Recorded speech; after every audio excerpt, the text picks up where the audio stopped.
नाज़रीन, ये वाक़या है एक ऐसे फ़िरौन का जिसकी इबरतनाक कहानी हमें सिखा गई कि जब अल्लाह आपको कुछ अता करता है तो मत समझें कि वो छीने की ताकत नहीं रखता, क्योंकि उरूज के बाद ही ज़वाल है। हर बादशाहत और सल्तनत को ज़वाल है सिवाय अल्लाह के। नाज़रीन, आज की वीडियो में हम जिक्र करेंगे फ़िरौन मूसा का। कहा जाता है कि फ़िरौन ने बनी इसराइल को अपना गुलाम बनाया हुआ था, उन्हें अपनी मर्जी के मुताबिक काम करने पर मजबूर कर देता और उनके हुकूक और आज़ादी को दबा दिया था। इसी दौरान फ़िरौन को ख्वाब आया कि बनी इसराइल में एक बच्चा पैदा होने वाला है जो तुम्हारी हुकूमत का खात्मा कर देगा। फ़िरौन का ये रद्द अमल था कि वो बनी इसराइल के खानदान के नौमौलूद लड़कों को मरवा देता था और लड़कियों को जिंदा छोड़ देता था। इसलिए सैयदना मूसा की वालिदा को सैयदना मूसा की पैदाइश के बाद उनको दरिया में बहाना पड़ा। सैयदना मूसा दरिया में बहते हुए फ़िरौन के महल में पहुंचे, जहां उनको फ़िरौन की बीवी ने उठा लिया और अपना बेटा बनाकर अपने घर में परवरिश के लिए रख लिया, और यूं मूसा की परवरिश फ़िरौन के महल में हो। सैयदना मूसा क्योंकि सलीम अलफितरत इंसान थे, इसलिए उनके दिल में मजलूम के लिए हमदर्दी का जज्बा एक कुदरती असर था, जिसकी वजह से एक दफा जब एक जालिम को मजलूम पर जुल्म करते देखा तो उनसे ना रहा गया, और झगड़े के दौरान जालिम को एक ग्योनसा ऐसा रसीद किया कि इसका काम तमाम हो गया, जिसकी वजह से वो मदीन की तरफ हिजरत कर गए। वहाँ एक साले इंसान से मुलाकात हुई और वहीं इनकी शादी इसी साले शख्स की बेटी से हो गई, और कुछ अरसा गुजारने के बाद वापस मिस्र लौटे।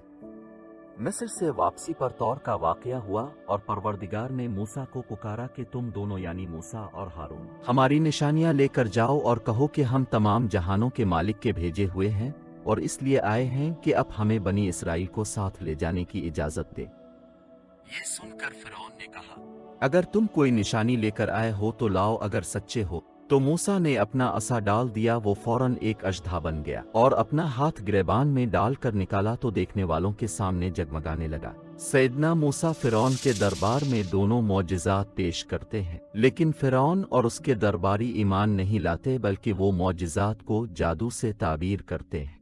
इसलिए फ़िरौन भी तमाम जादूगिरों को इकट्ठा करता है और सरआम मुकाबले की दावत देता है। मुकाबले में फ़िरौन के जादूगर अपनी अपनी रस्सियों और लाठियों को डालते हैं जो छोटे छोटे सांप बन जाते हैं, जिसके मुकाबले में सैयदना मूसा अपनी लाठी डालते हैं तो वो अजधा बन जाता है जो फ़िरौन के जादूगिरों के तमाम सांप हड़प कर जाता है। इस तरह मुकाबले में फ़िरौन के जादूगर नाकाम होते हैं और ईमान ले आते हैं, लेकिन फ़िरौन और उसके सरदार और उसकी कौम फिर भी ईमान नहीं लाते।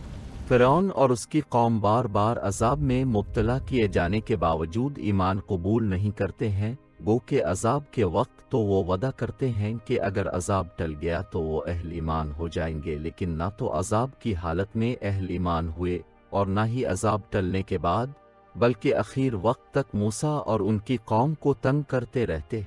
फिर परवरदिगार ने मूसा की तरफ वही भेजी कि हमारे बंदों को रातों रात लेकर निकालो, अलबत्ता फ़िरौनियों की तरफ से तुम्हारा ताक़ुब किया जाए। सूरज निकलते ही उन्होंने ताक़ुब किया, और जब दोनों जमातें आमने सामने हुई तो मूसा के साथी कहने लगे कि हम तो पकड़ लिए गए। मूसा ने कहा, हरगिज़ नहीं, मेरा परवरदिगार मेरे साथ है, वो मुझे रास्ता बताएगा। फिर अल्लाह ने मूसा पर वही नाजिल की और फरमाया कि अपनी लाठी समंदर पर मारो तो समंदर फट गया, सो हर एक टुकड़ा यूं हो गया कि गोया बड़ा पहाड़ है और पानी में उनके लिए रास्ता बन जाता है, और मूसा बमा बनी इसराइल हिफाजत निकल जाते हैं। लेकिन जैसे ही फ़िरौन और उसके साथी निकलने की कोशिश करते हैं तो पानी जो दो हिस्सों में तकसीम था फिर से वापस मिल जाता है, जिसकी वजह से फ़िरौन और उसकी कौम गर्क हो जाती है।